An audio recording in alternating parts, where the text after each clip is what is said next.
What is your name? My name is Andrew Frey. And what's your hometown? Moses Lake, Washington. And home parish?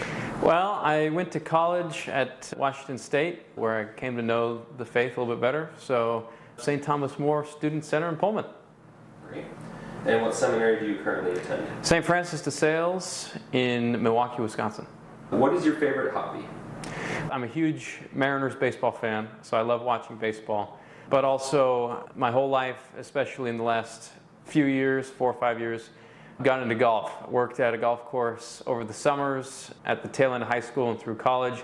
Fell in love with the game. And lately I've picked up cooking also. I took a few classes in college, and it's really just fascinating, the different techniques that you can make the most flavorful dishes possible, and you get the most flavor out of these very simple items. What is your favorite book and why? Well, my favorite book, it's a baseball book. It's by the ESPN baseball writer Tim Kurkjian. I think he's probably 5'8". He's in his early 60s, and he loves baseball, and he has some of the best stories that I've ever read. And that's what it is. It's a collection of stories, and it's all molded around where the game has been and where it is going. And there's great stories in there about how there's a real fear of the ball, which I thought was fascinating, being a baseball player in high school.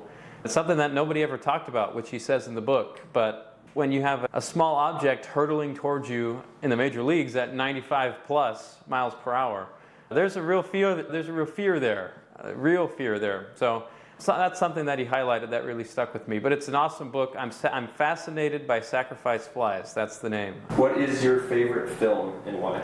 My favorite movie is The Dark Knight, because every single line is important, and every single scene in that movie is important. And once it starts, and there's the bank robbery scene at the beginning, it just keeps building and building and building and building.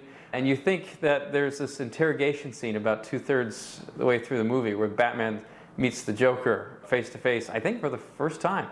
And they're going back and forth about where Harvey Dent and Rachel are. And to any other movie, that's the climax right there.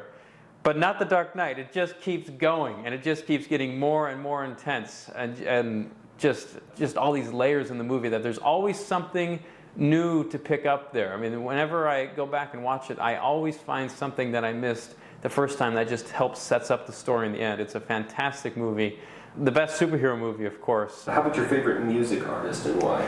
I grew up a classic rock fan. The first band I think of is Def Leppard. I've got to see them a couple times, 2 or 3 times in concert. They put on an awesome show, just an awesome show. And I've had so blessed to be able to see a lot of these old bands who are still touring. I got to see Kiss, which was awesome. I got to see Journey a couple times.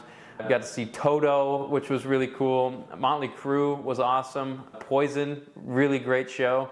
But the greatest concerts I've ever been to, Def Leppard. What was your first job? In high school, I was a basketball official. So I traveled around the Grant County area officiating basketball games. And it was a lot of fun. What is your favorite state in the Union besides Washington, and why? I should say Wisconsin because that's where I go to school. I've also got family there, so I've grown up going to Wisconsin for vacations in the summertime to visit my uncle, and my great uncle's got a cabin on a lake up there. Packers games are so much fun. I love going to Brewers games too, and the cheese there. Everybody talks about the cheese, and the cheese, the state cheese is Colby, which you can't get here. You can get Colby Jack, but you can't get Colby. But they've also got such a great wide variety of cheddars, which you can find some variety of cheddar cheeses here, but like Cougar Gold, for example, go Cougs. But in Wisconsin, the way that they incorporate other ingredients into these cheeses, and they can smoke them, or some are dry aged, I think, or the onions are in there, or there's garlic and all of this, or sour cream and cheese. Who ever thought of that? But the way that they're able to take all these ingredients and put them in, or just have a straight Wisconsin cheddar cheese, and the cheese curds too. Cheese curds deep fried, if you never have. Some say they're like a discount mozzarella stick. Don't believe them. Cheese curds, if done right, there's this squeak that they have to them when you eat them, because I think it's leftover whey protein when they're making cheese. But they turn it into these deep fried little bites of heaven, basically. And they are really good with any kind of sauce that you put on them. How about your least favorite food and why? For me, that's snails. I do not want to have escargot. But in the spirit of not being a picky eater, I've come to terms with the fact that at some point I will need to try the snails to say that I've tried them and teach myself to like them. What saint have you chosen for your confirmation and why?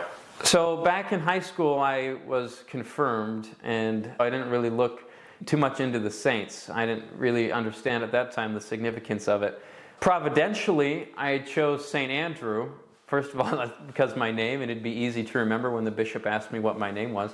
But second of all, I'm a big golf fan, and so St. Andrew has the home of golf named after him, St. Andrews in Scotland. And so that had two things going for St. Andrew. But as I learned about St. Andrew the Apostle and all of the work he did and the way that he was martyred, St. Andrew's cross is that X. It's the flag of Scotland. That's how he died. He was crucified on an X-shaped cross. It just shows me that, being named Andrew is like following the footsteps of this great saint and apostle, where maybe that's my call to lay down my life like he did. In your opinion, what's the best liturgical season and why? I think the season I most enjoy is Advent, because there's a bit of a penitential aspect to it, but those weeks leading up to Christmas and all of the fun things that happen around Christmas, culturally, you got your Christmas movies, you got your Christmas music, which, if you're going to listen to Christmas music, it's either the first day of Advent or the day after Thanksgiving, and there's no other logic to argue with otherwise. I'm sorry, if you're blaring Christmas music after Halloween, there's something wrong. But in that season leading up, realizing too that in a couple weeks during Advent, I'm thinking a couple weeks here, we're going to celebrate the coming of our Savior, which is awesome. Who has been one of the most influential people in your life? So there's definitely a few. As I've grown older, I'm 22, but as I've grown older and totally wiser, I've realized the impact that my family's had on my life. My mom and my dad especially, they raised me. The one thing that comes to mind right now is you got to be able to laugh at yourself. And if you can't laugh at yourself, if you take everything so seriously, it's such a way to get so down and so sad and angry at the world and at yourself and at other people. Great. Let's talk about seminary. So what has been one of the best experiences in seminary thus far? I've only been there for 1 year, so it should be a pretty narrow list. The one thing that I think sticks out, spiritually anyway, we did an 8-day silent retreat in Lent. Monday of Holy Week was the last day of that retreat, and then we got to fly home for Easter. But in that retreat, I got to work with this wonderful deacon from the East Coast. He was my spiritual director, and to sit down every day, and he gave me scriptures and walking through exactly what was going on, what the Lord was saying, and what he's trying to communicate. The graces that came out of that retreat were just incredible. There's hardly another way to describe it. Just incredible. And the Lord very clearly asked me, he said, hey, I want you to come back for another year. And I said, ultimately, was I at a place then or now to ultimately know my vocation? I don't think so. Because if I was, the Lord would have told me already. But if he would have told me straight up, said, Andrew, this voice out of the sky said, Andrew, you're going to be a priest. There's fear that comes with that, because there's so many responsibilities that comes with being a priest. And if he says, Andrew, I want you to leave the seminary and find a wife and have a whole bunch of kids, there's pressure there to say, well, Lord, how am I supposed to do that by myself? But the answer is, I'm not. He's always going to be walking with me. But illuminating that next step and being comfortable with not knowing what the end looks like, but trusting in the Lord to take me there, it was a big time grace that came out of this retreat. From your first year at seminary, what has been one challenging moment or experience?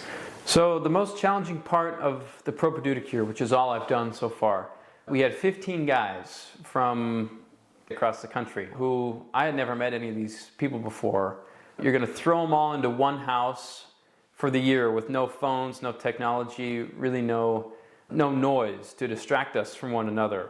And it's just this great big melting pot. there's going to be challenges there. There are going to be people who butt heads. There's going to be people who don't get along. Living with 14 other guys, there's going to be people who I just don't quite click with.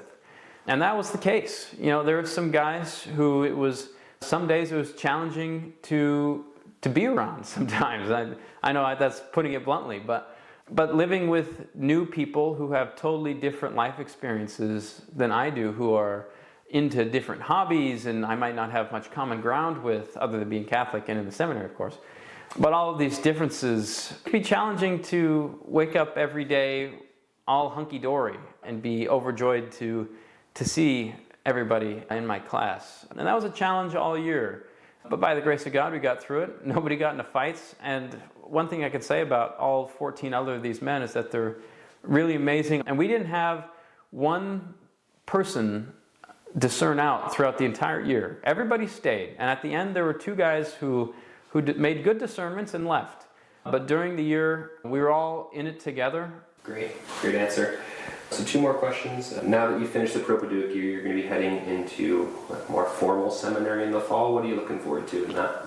Yeah, so getting to join the main house, or the big house as we call it in Wisconsin. The way it's structured over at St. Francis is there's 2 halls that seminarians live in. There's Henny Hall, which is the big house that holds about 70 seminarians from Discipleship 1 or the second year of seminary all the way up to the deacons. And it's all getting renovated this year too. But the Propedeutics were in Meyer Hall in the side house, along with the Spirituality year, which is the 3rd year of Discipleship 2. And there was 5 of those guys, and there were 15 of us. But getting to join the big house, getting to live with everybody, is going to be fun, and having a little more independence now that we're out of the Propedeutic year. And I have my phone back, so I have maps on my phone, so now I know where I'm going. So if I want to go somewhere, I can just go. Last question, where have you encountered Jesus? Maybe just one moment where you really encountered the Lord this year? This year, I talked about that 8-day silent retreat in Green Bay.